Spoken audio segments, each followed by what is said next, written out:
Hi guys, this is Kari with Finance Skills again. I wanted to show you some different methods to search for a transaction here in QuickBooks Online. So the main one is going to be this little magnifying glass right up here. So you're going to click on it.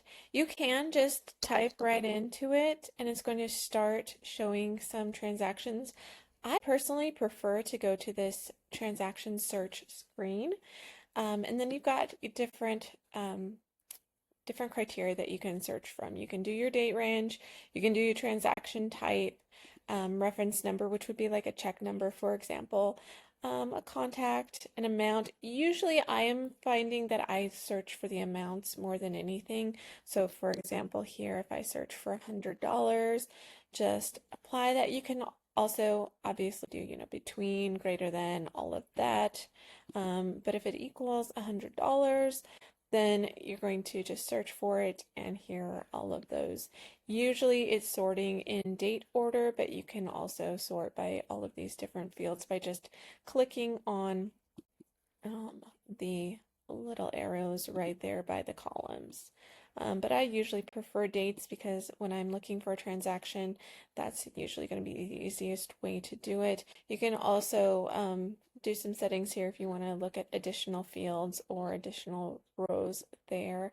There are some more filters here that you can look for as well. So that's a basic search. However, it should be remembered that this only applies to kind of completed transactions in QuickBooks, so to speak. So this is not going to cover like a bank feed transaction that hasn't been entered into QuickBooks. So that's something to remember there. Another way to look for a transaction, which is pretty easy, is going in.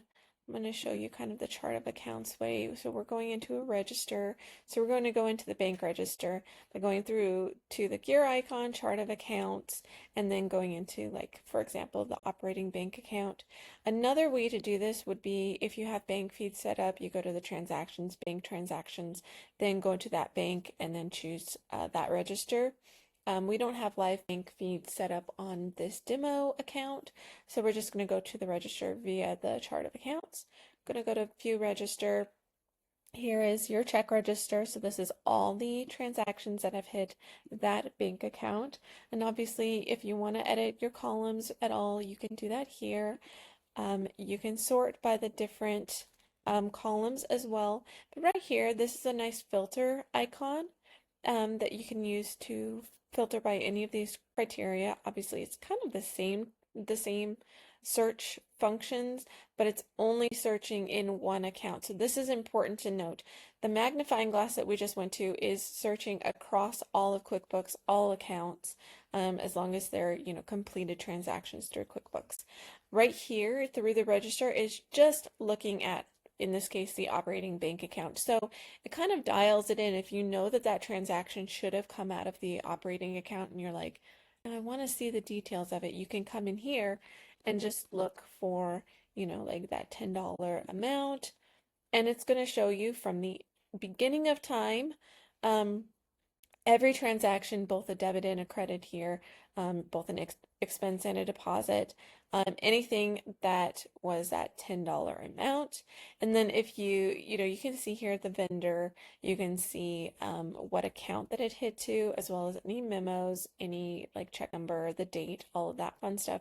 You can also then sort by those columns. And then if you want to go in and choose edit, you can edit the transaction right here.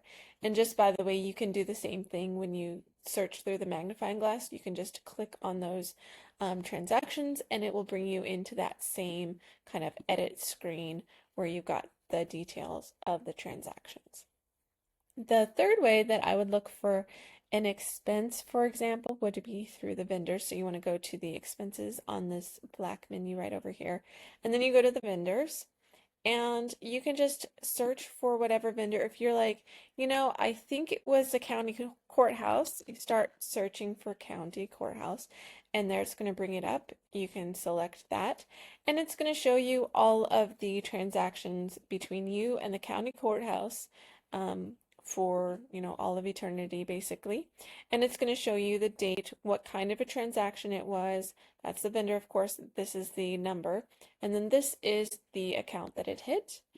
And you can do the same thing here. You can click on the actual name there and it will show you that detail again. So you can make any edits. You can also edit the account here as well. You can, do some copying, deleting, voiding, view and editing from that menu as well. Sales, you would, go to clients for the same on, possibly like a customer payment or a deposit of some sort. You can do the same thing here by searching like, let's see, for example, let's just do a test. This one did not have any transactions here, so there's nothing to show up, but that's kind of how you would pull it. Another way is just to look at expenses right here, and this is a listing. Usually it's by date, but you can sort by any of these columns.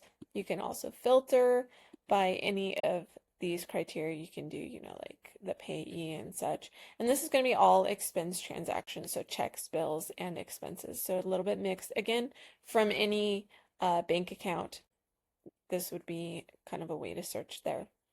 So just a couple different ways to find information if you're looking for it. Hope this helps.